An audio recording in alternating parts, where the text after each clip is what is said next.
Welcome everyone and welcome to this week's F1 Fix Setup Track Guide. We are at the Hungaroring this week and what a hot track is here this week. Once again, temperatures in the high 30s. The track temperature that it popped out for me this session was 40 degrees with an air temperature of over 32 degrees. So yeah, it's going to be a hot one this week, hence why I set this lap time in the medium tyre, the yellow wall tyre. Now, some of you have said at Imola in particular, the soft tyre, which I didn't recommend, actually lasted to the end of the race. Now, I think the soft tyre is probably quicker over a single lap here this week, but over a race distance I don't think it will be. Hungaroring is hard on the tyres. There's a lot of slow hairpins and that means it's hard on the rear tyres, prone to oversteer, especially with the amount of power that this car has. I think we'll see a few people getting too eager and spinning the car this week. And then we also have some very fast high downforce corners, particularly through the middle sector where it just batters the front tyres. So overall, it's not kind to them at all. And that's why I think the medium tyre would just be, it's definitely the safer choice to making it to the end of the race and will probably be quickest over a race distance, but maybe not over a single lap. Now, as always, I set the track temperatures as per iRacing's schedule. I pick their time and date and it chucks me out their track temperatures, which hopefully is consistent with what we will see in the officials over the race week. Now the lap time I set in those conditions was a 1:17.1. Now my optimum on the softs is quicker than that, but these track guides, as I've said before, as we do these in the race trim setups, that means we're limited to the balanced battery mode and we've also got a full tank of fuel.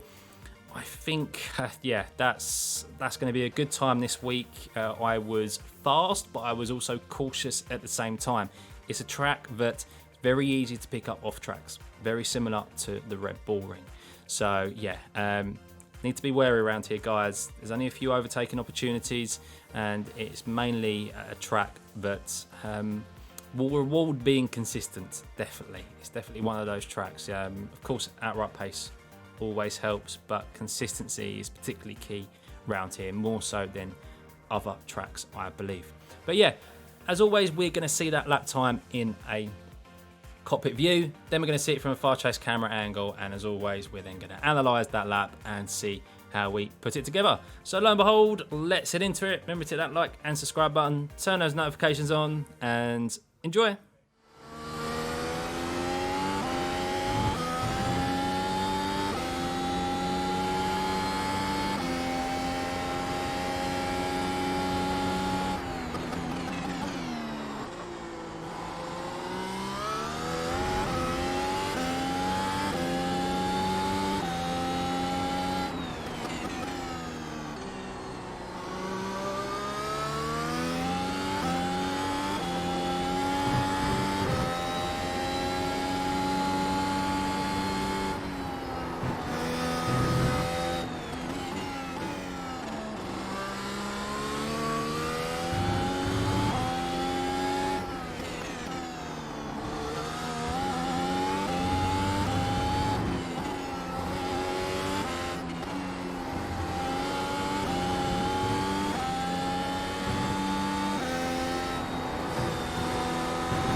So let's have a look how we put that lap together. Now, as always, just going to make note of my brake bias. I've got it set to 53. Some of you guys will and have said this is too far back for you. There is no right or wrong answer with brake bias. It's a personal preference. So if you having it further forward makes you quicker and more consistent, I'm not going to tell you otherwise. Go ahead and have that brake bias further forward, because everyone has different driving styles, everyone brakes differently, and if these guides are here to give you guys a reference and a base to go upon, it's then down to you to achieve that. If you go away and you actually start setting faster lap times than I have done here, then the guide has done its job, because that's what these are here for, make you faster and more consistent. So yeah, let's head into it then. So we are coming around the last corner, and you can see here that as we come out of the last corner, the first DRS zone, the first of two, is upon us very, very quickly. So be careful, guys, that you don't forget the DRS zone is here. So we're going to engage that, as you can see from the 4 green lights on the dash, and then head down into the first corner. Now this here is the prime overtaking opportunity at the Hungaroring. There's only really a couple of places on this track where overtaking is possible. Some other people in iRacing will try and send it in areas where it's probably not advised, but this corner here and then the next corner, I would say, are the 2 prime overtaking opportunities. There may be a third, and we'll get onto that, but we are all the way up in the gears here in 8th gear, DRS open, and what we're keeping an eye out for is this 100 board marker. Now we are traveling at some speed down here, so it is very easy to lock up the front tyres, and in particular you'll see here that I do slightly lock up the front right, but not enough to really hinder my entry into the corner. So you can see here that it's kind of just before it that I'm lifting off the throttle and applying the brake, but I'm visualizing that the 100 ball marker is my braking point. Now we shift all the way down the gears into second here, hard on the brakes, as you can see. And then we're going to turn in as we get to this hut. That's our turning point. As always, I highly advise that you are looking into the apex. So it's kind of as the apex comes into view, that's when you want to start turning in. But if you want a peripheral vision, something in your peripheral vision to start turning in, if you're struggling, this hut on the left-hand side is when we really start to turn in. Now, we're all the way down into second gear here. This allows the car to really slow up. You can go around here without shifting into second gear and go through it in third.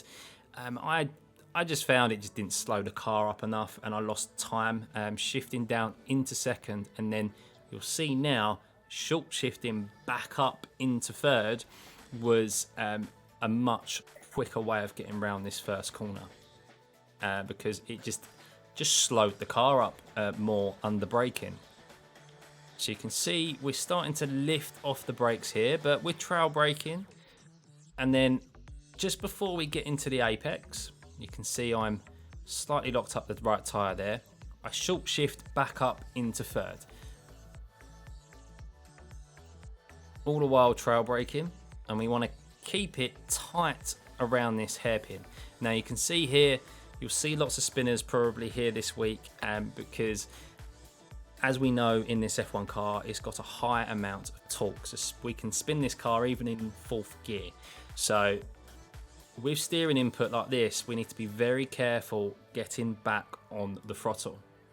So as we get halfway round, pretty much as the nose of the car, the middle of the car is pointing with the wall opposite us and is kind of perpendicular with the grass on the right hand side, we start to apply throttle, but we're easing onto the throttle, unwinding the steering wheel so we get the car pointing out to the left hand side of the track. And then you can see here we have our DRS zone upon us very, very quickly. It is before we're even unwound the steering wheel, we've got the DRS zone there. You can see the light indicating that we're approaching a DRS zone. But it's very difficult to press that DRS button while you're trying to manage the oversteer that you're going to get out of that corner and straightening the car up to ensure that you don't spin the car. So only once you've got the car pointing straight do you want to get on full throttle, and you can trust the traction of the car. You can see there I had a little fight of the wheel, bit of left and right. And you can see we're already in the DRS zone, probably by a good few meters. But I just can't, while I've got my steering wheel like this, it's very difficult to press the DRS button. And it's probably not best advised either, because when you're trying to concentrate on managing the acceleration of the car and making sure you don't get too much oversteer, it's probably not advised to try and press the DRS button and open it while you're trying to get acceleration and traction. So it's only then that I press the DRS button. A little bit late, so I did lose time there. I could have pressed it probably a good few meters earlier. And then this here, guys, is your second overtaking opportunity. So we're going to come down into another hairpin, downhill left-hander, another corner that's easy to lock up your tyres. And we want the car to be over to the right-hand side. And what we keep an eye out for is the start of the red and white curb on the right. And you can see there, that's when I start to brake, braking in a straight line, and then moving the car over to the middle of the track, shifting down into third. And this is a late apex, this corner, so we don't want to be tight to the apex straight away. So we're moving to the middle of the track and then slowly bringing it round. Now we're going to be trail braking around this corner, similar to the first one, but it's obviously a bit faster and it's longer. And you'll see similar to what we did with the second and third gear. Instead, we're one gear higher, and we're going to shift down into third, and then we're going to shift back up into fourth gear. Because what this does, we're shifting back into fourth gear just before we get on the throttle, because we're limiting that torque. We're limiting, if you go around here in third gear, you're just on the edge of spinning the car, really, because you can see how much steering input we're inputting, and you can just spin those rears so easily. And also tyre management as well, especially over the distance of a open setup race. Managing tyres is going to be, I think, essential around here, especially if you're using mediums and we've got temperatures of 40 degrees. I'm using the mediums in this hot lap now because I just think the medium tyre is going to be the tyre of choice this week. Some people might be able to make softs work, but the nature of this track, I think it's... Personally, I wouldn't want to risk the soft tyres because it's very easy to just light up the rears, and yeah, the middle sector is very hard on the front tyres. So very slowly, as we get halfway round the corner, you can see the middle of the car is in between the last Rolex banner there, or board, and the DHL board. That's when you can then get on the throttle just as you go past the Rolex board, and we're tight to the apex here. Now you could get on start getting more on the power at this point. The car will take it, you won't lose the car, and you will run out further wide on the exit. But we don't want to do that, because very quickly we've got a very fast right-hander which can be taken at full throttle. But it can only be taken at full throttle. We're under a lot of testing if you get the angle of entry correct. So it's essential to keep it tight to this apex. Only really get on the throttle when you're majorly around it, to be honest. Even then, I'm only on half throttle. And then you want the car really to come out the exit of that corner at the middle of the track. If you're further over to the right, then you're going to compromise your entry into this fast right-hander, and you will not be able to take it at full throttle because you will spin the car. Another thing to take into account, guys, as well, is that if you get on the throttle too early out of this corner, you will light up the rears. Even if you save the car, you will light up the rears and there'll be too much temperature in the rear tyres to hold it through this next right-hander.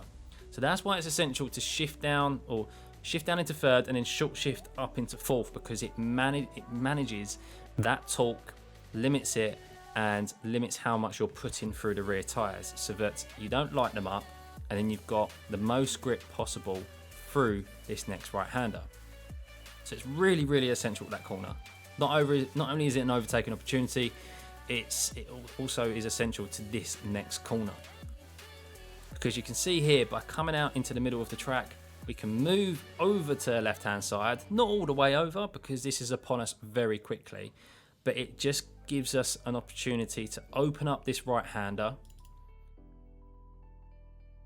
full throttle, keeping it tight to the apex, not too tight because this is off camber and the right tyres the car does shift a little bit. Obviously, a lot of the weight is on the left-hand side of the car, so that means the car wants to spin around from us. The left tyre wants to overtake us, left rear.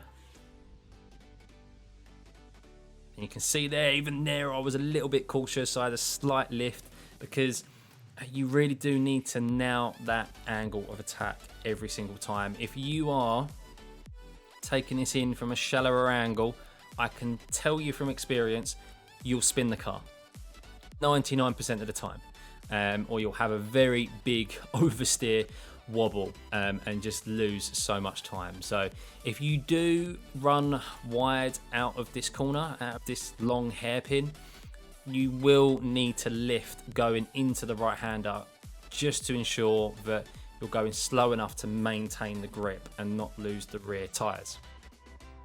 But full throttle, making use of the track all the way up into 7th gear, and then we come to the kink. Now, in qualifying with low fuel, you can slightly lift here. You can lift off the throttle and just go through here like a bullet. But it's a blind left-hander and it's very difficult to get this turning point right every single time because it's very easy to run off track on the exit. Now here I was quick, but I was cautious as well. I made sure I stayed within the limits of the track and didn't get any X's. Now as we get to the crest, just before the crest, that's when I'm lifting off the throttle and I actually dabbed the brakes slightly, you can see there, just to get the nose turning in and slow the car down enough. And you can see I'll get 2 wheels up over the curb. We can do that, that's not an off track. And as we get onto the curb on the apex, that was when we're back on the throttle. And you can see here, I keep all 4 wheels inside of the green curb on the right hand side. Very easy. If you get your left wheels over the red and white curb here, it is an off track. Also, it's very easy as well. If you run out wide here and you get your wheels on the edge of the green curb, you can spin it as well. I did that a couple of times. So it's a track that's so easy to just, this car is so quick around here, it's so easy to just lose it. So then very quickly we move the car over to the left hand side, and before you know it, the next corner's upon you and you want to be braking just before you get to the end of this green and blue barrier or boards on the left hand side. And we're going to be shifting down into 3rd gear.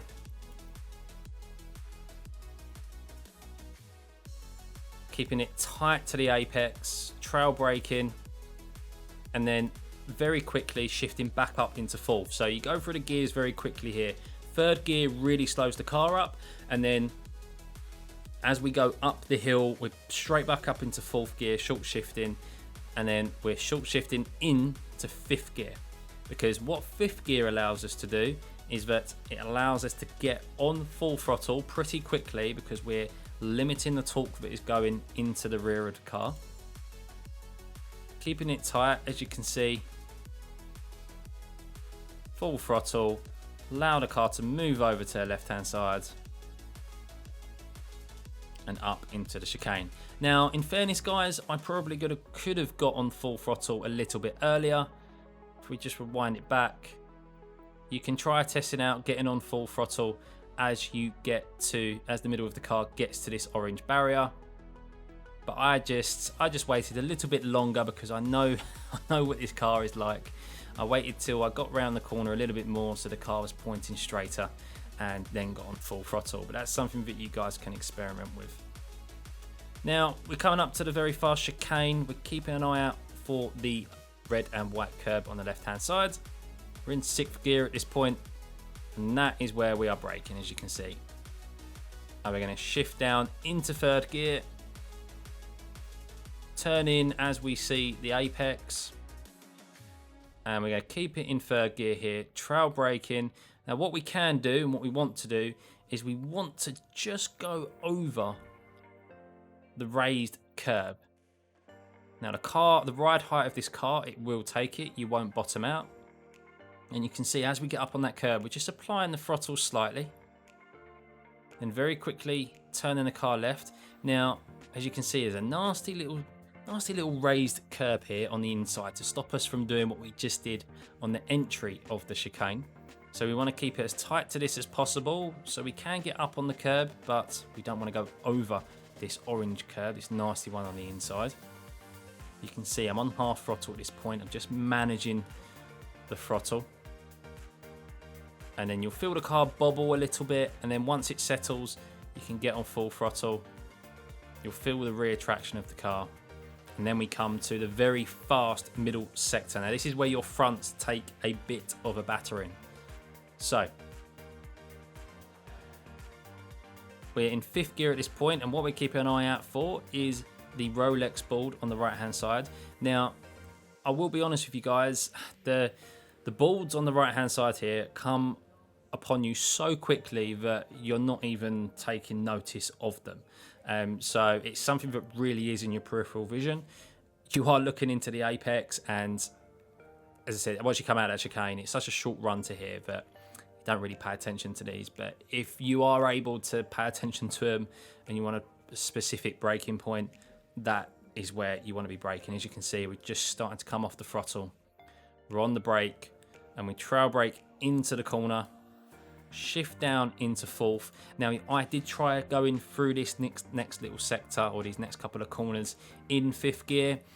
It did work, it was doable, but I found shifting down into 4th gear just gave me a little bit more control of the front end of the car. I was just able to get the nose pointing where I wanted it to a little bit better. So, trail braking through, similar to the chicane, we can get our wheels slightly up on this curb, because what we want to do is we want to keep it as tight as we can to open up the right hander that is upon us very quickly. As you can see, we get on full throttle only for a couple of seconds, and then we're back off the throttle again. Now, I did shift up into 5th very quickly there because I was at the rev limiter, so it's very 4th, 5th, 4th again. But trail braking to control the nose of the car, getting it pointing in, and then once again, left, right wheels up on the curb. It's a fine margin, but every kind of millimeter here counts to get the car pointing in the right direction on exit, because it's very, very easy here, guys, when you get on throttle out of the corner, to run wide here and get a slowdown, specifically a 1X. Very easy to pick up X's around this track for the course of a race. It's quite similar, I feel, to Red Bull Ring, where it's you can pick up 1X's galore without without really doing too much wrong. And you can see we've got the car pointing down the track here. Red and white curb, not picking up any X's. And then here you can keep it tight, trust the downforce of the car, tight to the apex. 7th gear. Don't really need to go all the way up on this curb to open up the right hander, but you will need to slightly lift, as you can see, with the throttle input. Similarly, again, to the past few corners, you can get the wheels up on the curb. doesn't really unsettle the car with the ride height that this fixed setup has. It's quite high. Making sure you keep your tyres within the confines of the track.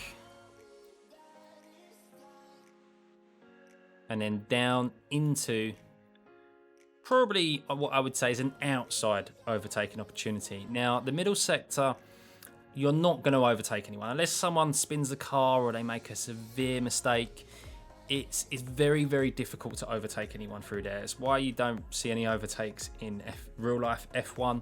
And also, it's because of how quick those corners are, we rely heavily on the downforce of the car.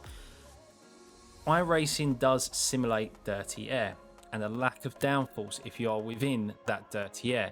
So it may be difficult to follow cars through that section. So just be careful, guys. Another reason why I've picked the medium tyre, because if you're in someone's dirty air, you're going to be sliding around a little bit more, and the soft tyres in these temperatures, I just don't think they're going to last. I could be wrong, but the medium tyre is the safe choice this week. Now, if you can keep it close to them through that middle sector, and now the fast right-hander, it will give you an overtaking opportunity down into this tight right-hander because we've got a short straight. Now, I wouldn't advise trying to overtake on the outsides. It may be that if they defend the inside, which is the safe solution, especially if you're defending, you'll probably be able to maintain your position.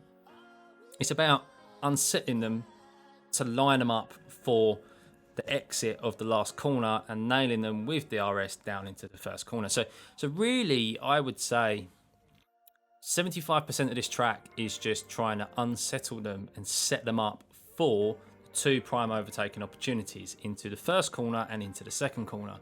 The rest of the track is just about keeping the pressure on and just try and get them to alter their lines and not be in an optimal line so that you can nail them in those prime overtaking opportunities.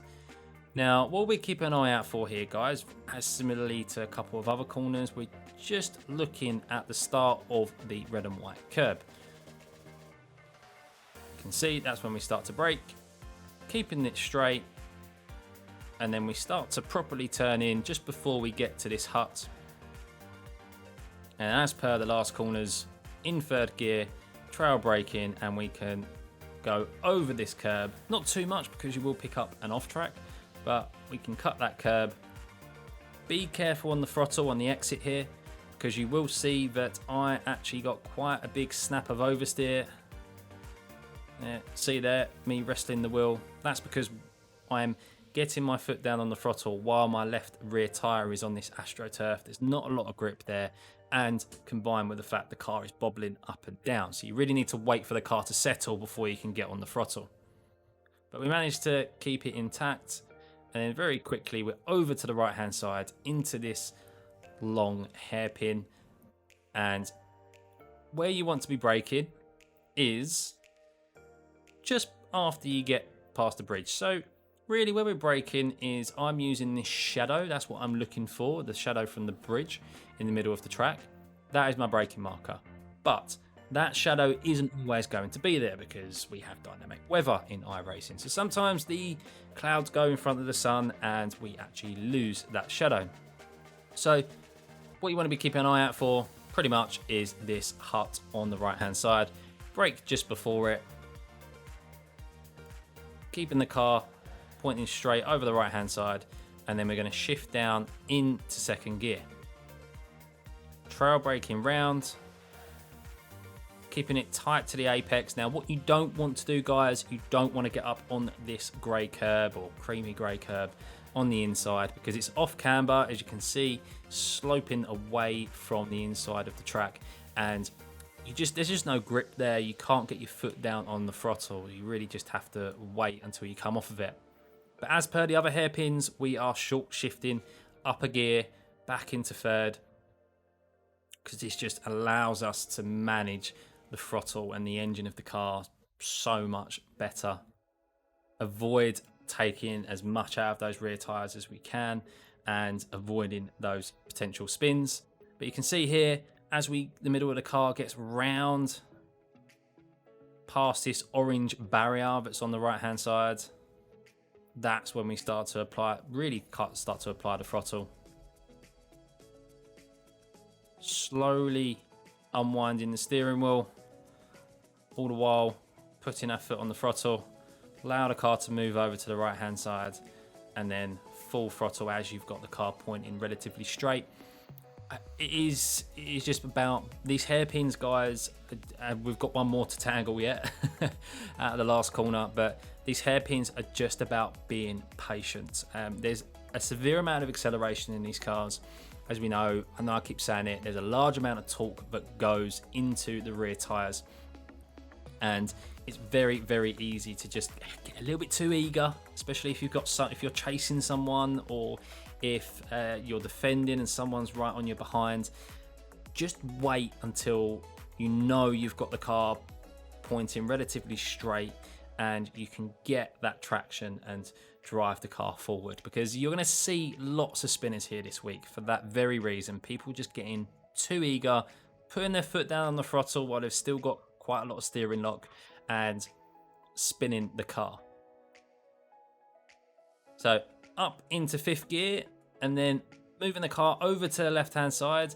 You won't get the car pointing or along the proper left hand side of the track. We just want to point it relatively over to the left hand side so we can open up the entry. But just before we get to this hut, that's when you want to start applying the brakes. Shift down into 4th.